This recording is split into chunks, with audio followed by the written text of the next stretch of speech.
திருவடிகள் போற்றி, மாணிக்கவாசகர் திருவடிகள் போற்றி, திருவாசகம் போற்றி. சொல்லுங்க. பதிகம் புணர்ச்சி 10. எத்தனாவது பதிகம்? 6வது மந்திரம். 5 மந்திரம் பார்த்துட்டோமா? புணர்ச்சி 10ல 6வது மந்திரம். பரிந்து வந்து என்று தொடங்குகிற மந்திரம். பரிந்து வந்து பரமானந்தம் பண்டே அடியே கருள் செய்ய. இதான அடியார்கள் பாடுற ராகம். பிரிந்து போந்து பெருமாநிலத்தில் அருமாறுத்தேன் என்றென்று சொரிந்த அழகான வரி. சொரிந்த கண்ணீர் சொரிய உள்நீர் ரோமம் சிரிப்ப உகந்தன்வாய் புரிந்து நிற்பதென்று கொல்லோ மணியை உணர்ந்தே. அற்புதமான மந்திரம். ஜனவரி 1 நம்ம ஐயாச்சாமிங்கிற நம்முடைய சிவனடியார் பொள்ளாச்சியில் திருவாசகம் முழுவதையும் மனப்பாடமாக பாடுறார். உலக சாதனை பண்றார். மனப்பாடமாக பாடுறோம். யார் வேணாலும் வரலாம். அதான் உங்ககிட்ட எல்லாத்தையும் எல்லா செய்தியும் சொல்றேன். நாங்கள் எல்லா வகுப்புலையும் எல்லா செய்தியும் சொல்லிடுவோம். சைவத்தில் ஒரு விதி இருக்குது. தகுதி இல்லாதவர்களிடத்தில் சில செய்திகளை சொல்லக்கூடாது. தகுதி உடையவர்களிடத்தில் சில செய்திகளை சொல்லாமல் இருக்கக்கூடாது. சைவத்தில் அப்படி விதி இருக்குது. அந்த விதியை தான் நாங்கள் பின்பற்றோம். என்னுடைய மாணவர்களுக்கெல்லாம் நான் என்ன ட்ரைனிங் கொடுத்துருக்கேன்னா, வெளிப்படையாக இருக்கிறது. எதையும் என்ன செய்யாதீங்க, மறைக்காது. இப்போ நான் ஒரு சின்ன விஷயம் சொல்கிறேன். ஜனவரி 1 நான் உங்ககிட்ட சொல்லாமலே போயிட்டேன். நீங்கள் அங்கே வந்து நிற்கும்போது ஒரு வார்த்தை மாறிங்கள் சுகரியசன் கேட்பீங்கல்ல? கேட்பீங்களா? கேட்க மாட்டீங்களா? எங்கள் ஊரில் கிறிஸ்தவர்கள் ஒரு கதை சொல்லுவாங்க. அதாவது ஒரு பாதிரியார் வந்து சமய பிரச்சாரத்துக்கு அதிகமாக போயிட்டே இருந்தாராம். அதனால் அவருக்கு கடவுள் வந்து அவருக்கு சொர்க்கத்தை கொடுத்தாராம். அவர் பக்கத்து வீட்டுக்காரன் இவர் சொர்க்கத்துக்கு போகும்போது நரகத்தில் கிடந்தாங்க. நீ இங்கேடா இருக்கிற அப்படின்னு கேட்டாராம். ஆமாம், இங்கே தான் இருக்கிறேன் அப்படின்னு கேட்கும்போது, ஏன்டா நரகத்தில் இருக்கிறேன்னா, அந்த மாதிரி எனக்கு யாரும் நல்ல வழி சொல்லலை அப்படின்னு சொன்னான். நான் யார் நரகத்தில் இருந்தேன். ஊரெல்லாம் சொன்னவங்க பக்கத்து வீட்டுக்காரனுக்கு 2 வார்த்தையை சொல்லிக்கலாம்லாங்க. யார்கிட்ட கேட்டான்? பாதிரியார்கிட்ட கேட்டான். ஊருக்கெல்லாம் உபதேசம் பண்ணீங்க, பக்கத்து வீட்டில் தான் நான் இருந்தேன், எனக்கு உபதேசம் பண்ணீங்கன்னா நானும் எங்கே வந்திருப்பேன். அதனால தகுதி உடையவர்களுக்கு சொல்லாமல் இருப்பது பாவம். அதனால தான் நம்ம குரூப்புக்கு என்ன ட்ரைனிங் கொடுத்துருக்குறோம், எல்லாம் நியூஸ் மாதிரி வாசிச்சிருவோம். எல்லா வகுப்புலையும் டெய்லி வகுப்பு, டெய்லி தகவல் கொடுத்துக்கிட்டே இருக்கும். மந்திரத்தின் பொருள் பார்க்கலாம். 2 மந்திரமாகவும் படிக்கலாம். இறைவன் இறங்கி குருவாய் வந்து பரிந்து வந்து. இறைவன் குருவாக இறங்கி வர்றார். செந்தழல், அதாவது அந்தரத்தே நின்று இங்கு இழிந்து அடியவர் ஆசை அறுப்பான். அந்தணனாகி வந்து இங்கே, அதுவும் சொல்றார்ல மாணிக்கவாசகர். இறைவன் குருவாக வருவது உயிர்கள் மேல் கொண்ட இரக்கத்தினால்தான். உயிர்கள் மேல் கொண்ட இரக்கத்தினால்தான் இறைவன் குருவாக வருவார். இறைவனுக்கு 3 நிலை. ஒன்று உருவம் எடுக்காத நிலை, இன்னொன்று உருவம் எடுத்தும் குருவாகாத நிலை, இன்னொன்று என்ன நிலை? உருவம் எடுத்து குருவாக வருகின்ற நிலை. 3 நிலை இருக்கு. திருப்பெருந்துறை இறைவனை நம்ம இறைவனா பார்க்கிறதை விட யாரா பார்க்கிறோம்? அதுதான் வித்தியாசத்தை தான் சொல்லிருக்கு. அதே சொக்கநாதர் நம்ம யாரா பார்க்க மாட்டோம். திருப்பெருந்துறை அளவுக்கு குருவா பார்க்க மாட்டோம். அந்த வித்தியாசம் உங்களுக்கு தெரியுதான்னு கேட்கிறேன். புரியுதா?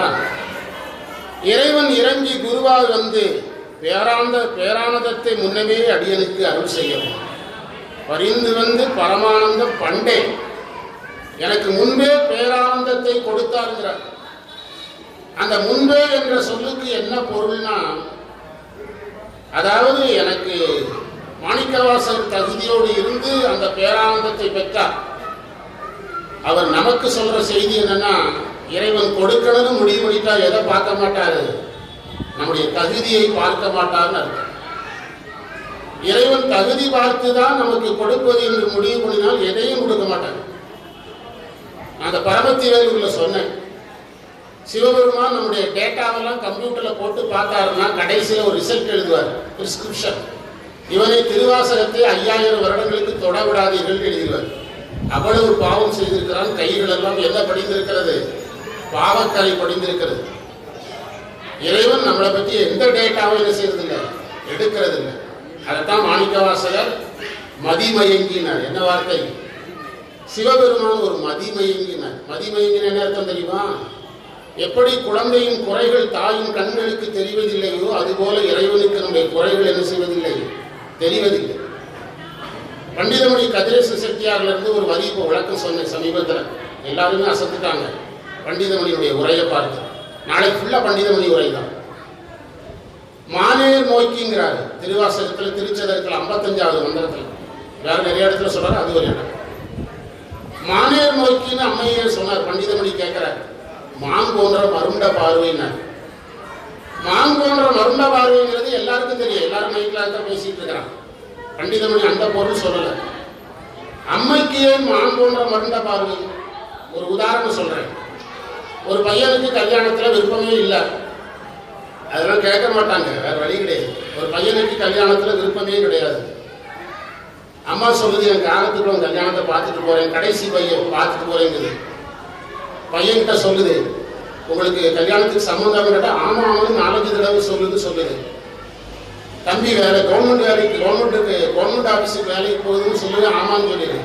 ஏமா கவர்மெண்ட் ஆஃபீஸுக்கு வேலைக்கு போறேன், கவர்மெண்ட் சம்பளம் வாங்கல, அது உனக்கு தேவையில்லை, கவர்மெண்ட் ஆஃபீஸுக்கு போறேன்னு மட்டும் சொல்லு, அதுக்கு நான் பார்த்துக்கிறேன். ஏமா பொய்யில்லையா அப்படின்னா, அங்கே அப்படிதான் சொல்லியிருக்கோம், கவர்மெண்ட் ஆஃபீஸுக்கு போறான்னு தான் சொல்லியிருக்காங்க. கவர்மெண்ட் ஆஃபீஸில் என்ன வாங்குறான்னு சொல்லல, கவர்மெண்ட் சம்பளம் வாங்குறான்னு சொல்லல. ஏமா ஒரு குடும்பத்தை ஏமாத்துற மாதிரி, அது நமக்கு தான் ஏக்கர் கணக்கான நிலம் இருக்குது, சொத்து இருக்குது, அது ஒன்றும் கிடையாது. இப்போ பெண்ணு வீட்டுக்காரங்க வந்தாச்சு, அம்மாவுக்கு யார் மேலேயே ஒரு பார்வை இருக்கும். இவன் எதையாவது உளறி வச்சு எதை நிறுத்திட போறான், இவன் எதையாவது உளறி வச்சு கல்யாணத்தை நிறுத்திட. அதே மாதிரி சிவபெருமான் உயிர்களை அணுகும் போது அம்மை பக்கத்துல இருந்து ஒரு மாதிரி மருண்ட மாதிரி பார்ப்போம். எதையாவது தப்பு பண்ணி இவர்கிட்ட வாங்கி கட்ட போகுது அப்படின்னு மருண்டு பார்க்கணும். இந்த விளக்கத்தை அவர் எழுதுனதுக்கு கோயில் கட்டலாம். அம்மை ஒவ்வொரு உயிரையும் சிவபெருமான் அணுகும் போது எதையாவது தப்புகளை பண்ணி வச்சு இந்த ஆட்டை சிக்கிற போகுது. இவரே வெறப்பா முருகனையே பழனியில் ஆண்டியா இருக்க வச்சவர். இந்த உயிர்கள் எதையாவது ஒன்று தேவையில்லாத பண்ணி சிக்கிற போகுது. எத்தனை பிறவி பிறக்க போகுது, அந்த மனுஷனை விடமாட்டார் சும்மா. சுந்தரர் கண்ணையே கொடுக்கிறவர் அப்படின்னு அம்மை என்ன செய்யுமா, கண்ணுல ஒரு மகிழ்ச்சி இருக்கும். இப்படி திருவாசகத்துக்கு உரை படிக்கணும் சார். எங்காவது வெட்டிங்கன்னா 14 மணி நேரத்துக்கு திருவாசகத்துக்கு உரை சொல்லிட்டு போயிடுறாங்க பெரிய பெரிய நகரங்கள்ல. இதை என்னைக்கு ஆரம்பிச்சாங்களோ அன்னைக்கே திருவாசகத்தினுடைய அந்த மகிமையே போய் சேரல. பண்டிதமணியினுடைய ஆராய்ச்சியின்படி, நாளைக்கு நான் சொல்ற அந்த செய்தியெல்லாம் நீங்க வந்ததுனால உங்களுக்கு ரிலீஸ் ஆகிட்டு இருக்குது எல்லாம். பண்டிதமணியின் ஆராய்ச்சிப்படி பெரிய புராணத்துக்கு விரிவுரை முதலில் எழுதியவர் மறைமலை அடிகள். 4 தலைப்பு தான் எழுதினார். பெரிய திருவாசகத்திற்கு பேருரை எழுதியவர் ஒரே மனிதர். யாரு? பண்டிதமணி கதிரேச செட்டியார் தான். நீத்தல் விண்ணப்பம் 50, திருச்சதகம் 100, திருவம்பாவை 20, 170 மந்திரத்துக்கு பேருரை எழுதினார். அதை நம்முடைய சோசோமி ஐயா சொன்னாரு, வியாக்கியானம்னு சொன்னார். இன்றைக்கு நான் சொல்றேன், திருமுறைகளில் எந்த உரைக்கும் நான் மயங்கவே மாட்டேன். ஆனால் நம்ம இன்றைக்கு வரைக்கும் மயங்கிட்டே இருக்கிற ஒரே உரை எதுதான்? பண்டிதமணி தான், அவருடைய உரை தான். வேற எந்த உரைக்கும் மயங்க மாட்டேன்.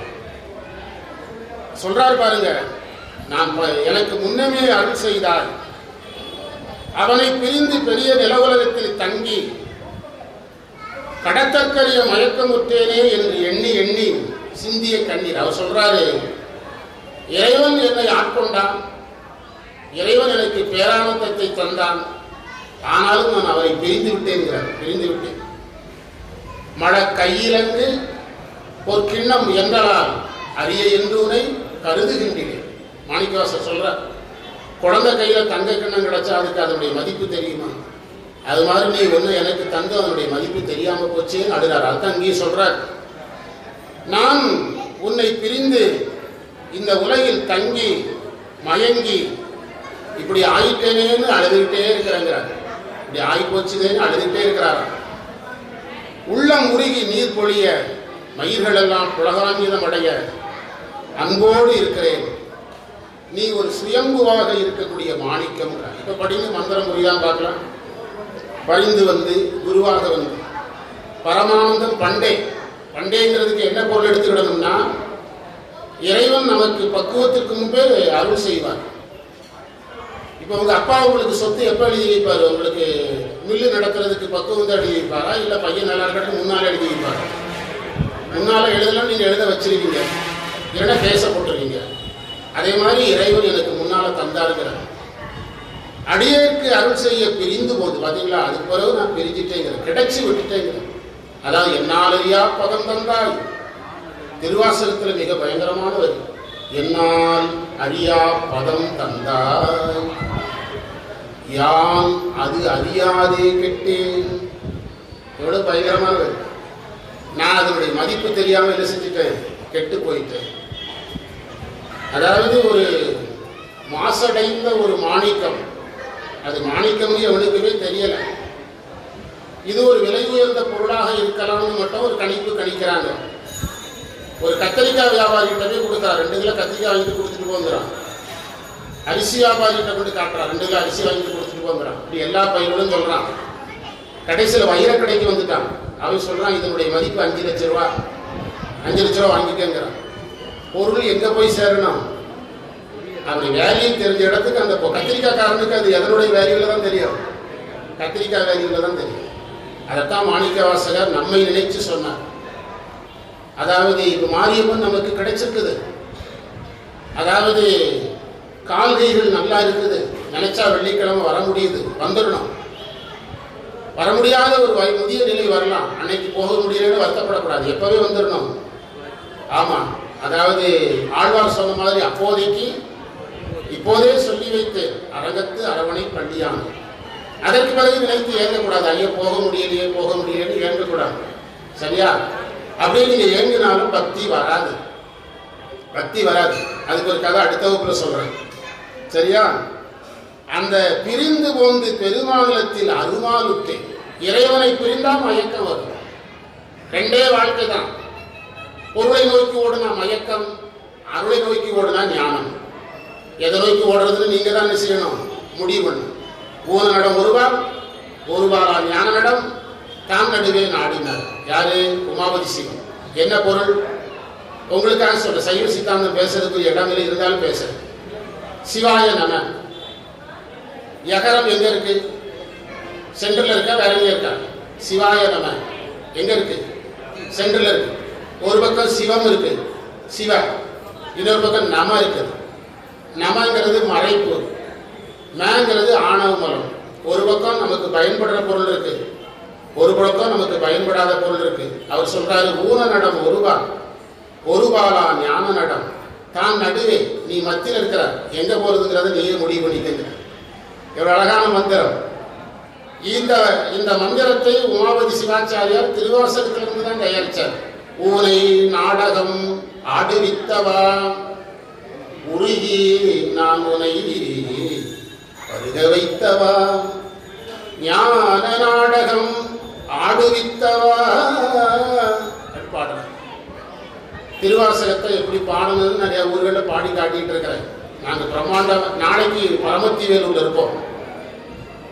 நம்முடைய குழந்தைகள் பாடுறாங்கல்ல, பரமத்தி வேலூர் நிகழ்ச்சி சார், நாளைக்கு பிரம்மாண்ட நிகழ்ச்சி. இவங்கெல்லாம் ஏற்கனவே வந்துட்டாங்க, பரமத்தி வேலூருக்கு வந்துட்டாங்க. நம்ம குழுவை சேர்ந்த, எங்க குழுல நம்ம குழுவை சேர்ந்த ஒரு பையன் 8ஆம் தானடா, புதன்கிழமை 25ஆம் தேதி சோமவாரப்பட்டியில உலக சாதனை பண்ணியிருக்கிறான். 3 மணி நேரம், 3/4 மணி நேரம் வீணை வாசித்தான், 3/4 மணி நேரம் புல்லாங்குழல் வாசித்தான், 3/4 மணி நேரம் மிருதங்க வாசித்தான், 3/4 மணி நேரம் கீபோர்டு வாசித்தான். 3-4 பத்திரிகையில் வந்திருக்குது நேற்று இன்றைக்கும். ஜெயா பிளஸ்ல வந்திருக்குது. நம்ம குழுவை சேர்ந்தவங்க.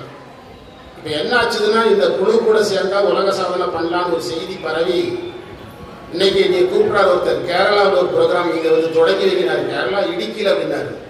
எப்ப நீங்க போற பக்கம் பார்த்தா என்ன ஆக போகுது, இல்லை நான் வாரேன், உனக்காக வாரேன். இடுக்கியில இருந்து ஒருத்தர் போன் பண்றாரு, நம்முடைய இந்த நிகழ்ச்சியை நடத்துறவருக்கு. என்ன பண்றாருன்னா, அந்த பொய்க்கால் குதிரை இருக்குதுல்ல, அதுல உலக சாதனை பண்றேன் சார், எனக்கு உதவுங்க. இவர் சொல்றாரு, நீங்க தொடங்கி வச்சா சந்தோஷம், நான் வர்றேன், அது நல்லது யாருக்கு நடந்தாலும் சரி. எதுக்கு சொல்றோம்னா, இந்த குழந்தைகள் அந்த சாதனை பண்ண போறாங்க. இன்னொரு செய்தி சொல்றேன், சகானம் ஒரு பிள்ளை நம்மகிட்ட பாடம் வருது இல்லை, இனி வரும்போது கவனிக்க, நீங்க சின்ன பிள்ளைகளை நல்லா கவனிக்க, அப்பதான் குழந்தைகளை வளர்க்க முடியும். அந்த பிள்ளைக்கு தமிழக அரசுல கலைமணி விருது கொடுத்துட்டாங்க சார். இன்னைக்கு கொடுக்க வேண்டியது நம்ம நகராட்சி மண்டபத்துல நம்முடைய முன்னாள் பிரதமர் செய்தி வந்திருக்குதுல்ல, அந்த செய்தியினால அதை நிறுத்தி வச்சிருக்காங்க. நம்ம குரூப்பை சேர்ந்த ஒரு பிள்ளைக்கு என்ன சொல்ல வரீங்க அப்படின்னா, மாரியம்மன் நம்மை வளர்க்குது, அவ்வளவுதான் சொல்ல வருது, வேற ஒன்றும் சொல்ல வருது. யார் வளர்க்கிறா நம்மள? எனக்கெல்லாம் சைவத்துல எல்லா திருப்தியும் வந்தாச்சு. ஏன்னா எப்படியெல்லாம் வளர முடியுமோ அப்படியெல்லாம் வளர்ந்தாச்சு. மாரியம்மன் இதை வளர்த்துச்சு. நான் அடிக்கடி மாணவர்கிட்ட சொல்றேன், எனக்கு பயணம் முடிந்தது, பணி தொடர்கிறது. பயணத்துல என்ன வந்தாலும் அதுக்கு கவலை கிடையாது, புரியுதா? அப்படிங்கிறதுல உறுதியா இருக்கு. மாணிக்கவாசகர் சொல்றாரு, மந்திரத்தை படிங்க. பெருமாளுக்கு பொருளை நோக்கி ஓட மயக்கம், அருளை நோக்கி ஓடினால் ஞானம். நீங்க தான் முடிவு பண்ணணும் எது கூட ஓடுறது அப்படின்னு. என்று என்று அப்படி நினைச்சு நினைச்சு கண்ணீர் வடிச்சுங்கிறார். எவ்வளவு உருக்கமான வரி. சொரிந்த கண்ணீர் சொரிய உள்நீர் உரோமம் சிரிப்ப சிரிப்ப உகந்து அன்பாய், எனக்கு உங்கள் அன்பு வருது.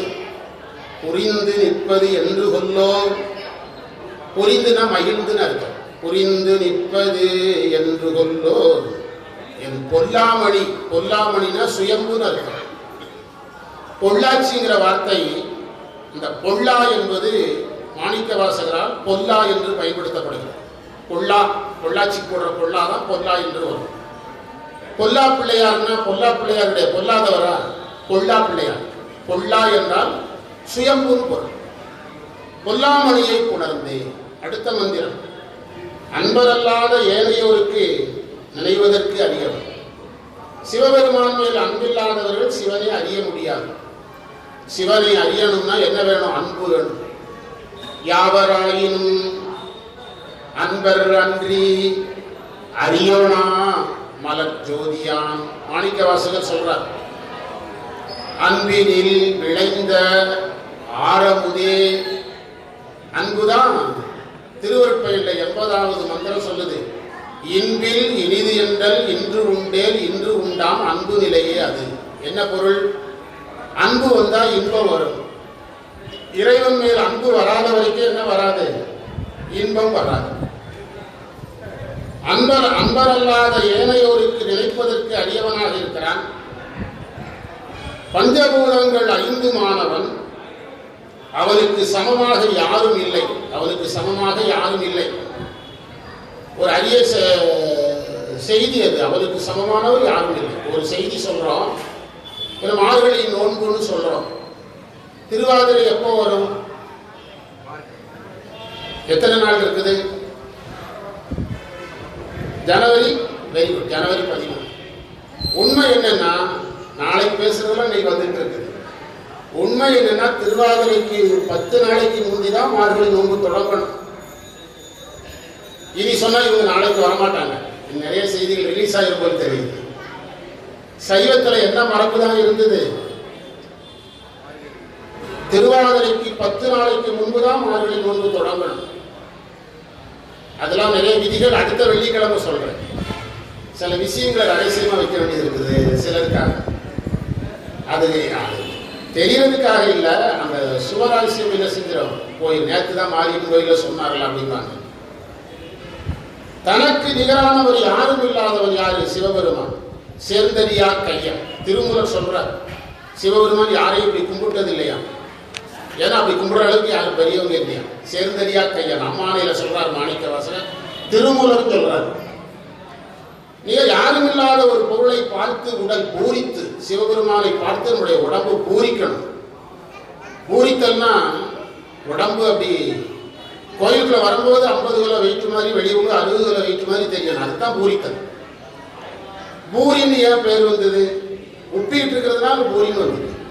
கோயிலுக்குள்ள வரும்போது நம்மளை பார்த்தா 50 கிலோ வெயிட் மாதிரி தெரியணும், வெளியே போகும்போது முகமெல்லாம் அப்படி பிரகாசமா இருக்கணும். அதான் பூரித்தல். திருவள்ளுவர் சொல்றாரு, பொருட்செல்வம் பூரியார் கண்ணும் கூட. அருட்செல்வம் செல்வத்துள் செல்வம், பொருட்செல்வம் பூரியார் கண்ணும் கூட. கரிமேலழகர் சொன்னாரு, பூரிய பிரிச்சு அப்பவே பூரி தின்னு இருக்கான் நம்மாடு. பூரிய பிரிச்சு பார்த்தா உள்ள ஒண்ணு இருக்காது, எதுவுமே இல்லாதவன் கூட காசு வச்சிருப்பான், ஆனா அருள் எல்லார்ட்டையும் என்ன செய்யாது, இருக்காதுன்னு சொன்னார் வள்ளுவர். அதைத்தான் அறிவி பாய இடைவிடாது. எத்தனாவது மந்திரம் சார்? உடல் பூரித்து தடுதெழுத்த குரல். அந்த முதல் மந்திரம் திருச்சதக முதல் மெய்தான் அரும்பி மெய்தான் அரும்பி விதி விதித்த அந்த பண்டிதமொழி சொல்லுவார். திருவாசகத்தினுடைய 99 திருச்சதகத்தின் 99 மந்திர பொருளும் 100வது மந்திரத்தில் இருக்குதுங்க. அதே மாதிரி அந்த தொடக்கம் சூப்பர் மந்திரம் மெய்தான் அரும்பி விதி விதித்து உன் விளையா கலக்கன் கைதான் கணிவித்து கண்ணீர் கதும்பி வெதும்பி உள்ளம் பொய்தான் தவிர்த்து உன்னை போற்றி செயசெய போற்றியதும் கைதான் நிகழவிடை உடையா என்னை கண்டு. ஒரு மந்திரத்துக்கு 12 மணி நேரம் பேசுறேன். அப்படி ஒரு சாதனை நான் பண்ண போறேன் கொஞ்ச நாள் கழிச்சு. பணம் கட்டணும்ல, பணத்துக்கு எங்க போறேன், யாரை கட்டுக்கு நான் என்ன பண்றேன். அதனால கண்ணீர் அருவி பாய, கண்ணுகள்ல இருந்து என்ன பாயணும்? அந்த உணர்ச்சி பத்தின் சிறப்பு என்ன தெரியுமா? அழுகைதான். அழுகைதான். அழுதால் உன்னை பெறலாமே. அதுக்கு என்ன பொருள்? அழுதால் உன்னை பெறலாமே என்ன அர்த்தம்? நல்லா தான் சொல்றீங்க சார், கொஞ்சம் மணி பார்த்துட்டு தான் இருக்கிறேன், உங்க மைண்ட் வாய்ஸ் கேட்குது, மணி பார்த்துட்டே பேசுங்க சார். அழுதால் உன்னை பெறலாமே என்ன அர்த்தம்? 2 அர்த்தம். அழுதால் உன்னை பெறலாம்னா அழுதால் உன்னை பெறலாம். இன்னொன்று பெறலாமே, அந்த ஏகாரம் எதிர்மறை. அழுறதுனால மட்டும் பெற முடியாது. அழுகிறது யாருங்கிறது முக்கியம். அழுகிறது கண்ணப்பரா மாணிக்கவாசகரா நம்மளாங்கிறது பொருள். மாணிக்கவாசகர் அழுகை வேற, நம்ம அழுகை வேற. மாணிக்கவாசகர் எப்படி சொல்றாரு பாருங்க, நினை விசும்பி கனைய கண்ணீர் அருவி பாய. என்னைக்கு நமக்கு பாயிர மாதிரி கண்ணீர் வந்தது? ஒரு சொட்டு கண்ணீர் எடுக்கிறதுக்குள்ளேயே ஒரு கடலை தோண்டிக்கலாம் போல, அப்படிதான் வருது. விவேகானந்தருடைய குரு சொல்றார், ராமகிருஷ்ண பரமஹம்சர், பொருளுக்காக குடம் குடமாக கண்ணீர் வடிக்கிறார்கள், அருளுக்காக யார் கண்ணீர் வடிக்கிறார்? யார் கேட்கிறார்? ராமகிருஷ்ண பரமஹம்சர் கேட்கிறார். நம்மால் பொருளுக்காக அழுவான். ஷேர் மார்க்கெட்ல பணம் போச்சுன்னா அழுதுகிட்டே இருப்பான். நீ கோயிலுக்கு போக முடியல, எத்தனை பேர் அழுதுக்கிறாங்க? கிடையாது. கரைய கண்ணீர் அருவிவாய கையும் கூப்பி, கையெடுத்து கூப்பி கடிமலரா மனமிக்க மலரான்னு அர்த்தம். உனைய பெறுவது என்று கொள்ளோ, நான் உனக்கு என்னைக்கு பூஜை பண்ண போறேன்னு கேட்கிறேன். கண்ணீர் அருவிவாய கையினால் அஞ்சலி செய்து கொள்ளலில்லாத மாணிக்கம் போல்வானை அடைந்து அவனை நரும்பூவினால் அணி செய்ய கிடப்பச்ச. மிகப்பெரிய ஞானி சாமிக்கு என்ன வைக்க ஆசைப்படுறாரு? பூ வைக்க ஆசைப்படுறாரு. எவ்வளவு அழகான மந்திரம். மாணிக்கவாசர் என்ன சொல்ல வர்றாரு? எவ்வளவு பெரிய ஞானியானாலும் எதை விட்டுறாத, சாமிக்கு மலர் வைப்பதை விட்டு விடாதேன்னு சொல்ல வர்றாரு. மந்திரம் படிங்க. நினைய பிறருக்கு அரிய நெருப்பை. இறைவன் அன்பில்லாதவர்களுக்கு எட்டாதவன், அன்பரானவர்க்கு அருளி மெய் அடியவர்க்கு 42வது பதியத்தில் சொல்றார். நீரை காலை நிலனை விசும்பை. பஞ்சபூதம், பஞ்சபூதமாக இறைவன் இருக்கிறான். இறைவன் பஞ்சபூதமாக இருக்கிறான்ங்கிறத எல்லாரும் சொல்ற மாதிரி சொல்லக்கூடாது. சைவத்துல பஞ்சபூதமாக இருக்கிறான்னா பொருள் வேற, பஞ்சபூதமாக இருக்கிறான்னா என்ன பொருள்னா பஞ்சபூதத்தில் கலந்து இருக்கிறான்னு அர்த்தம்.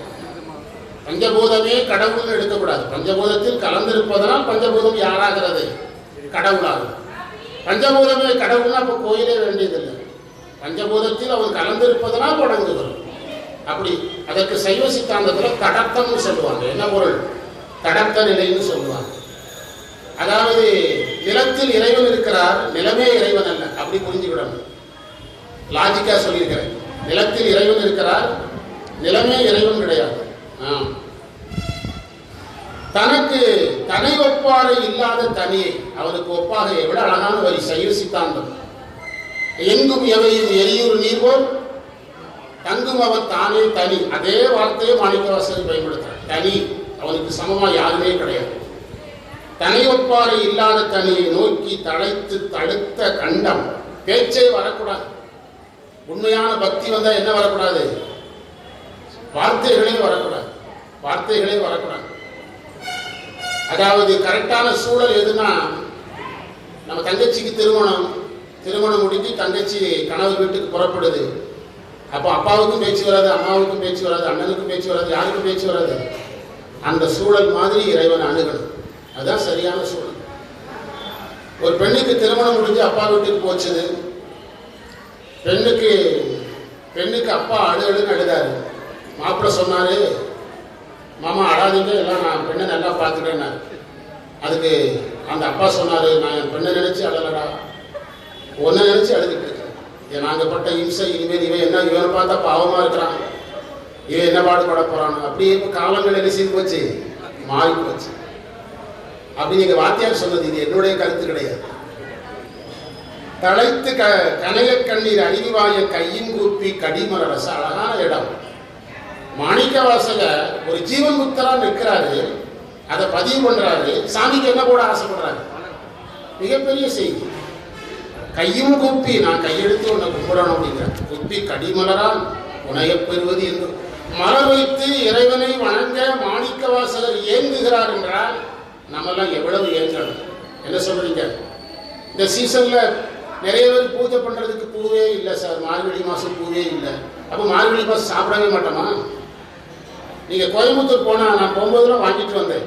கோயம்புத்தூர் போனீங்கன்னா செவந்திப்பூ அரை கிலோ 120 ரூபாய்க்கு ஒரு வாரத்துக்கு பயன்படுத்தலாம். பூ அப்படியே இருக்குது.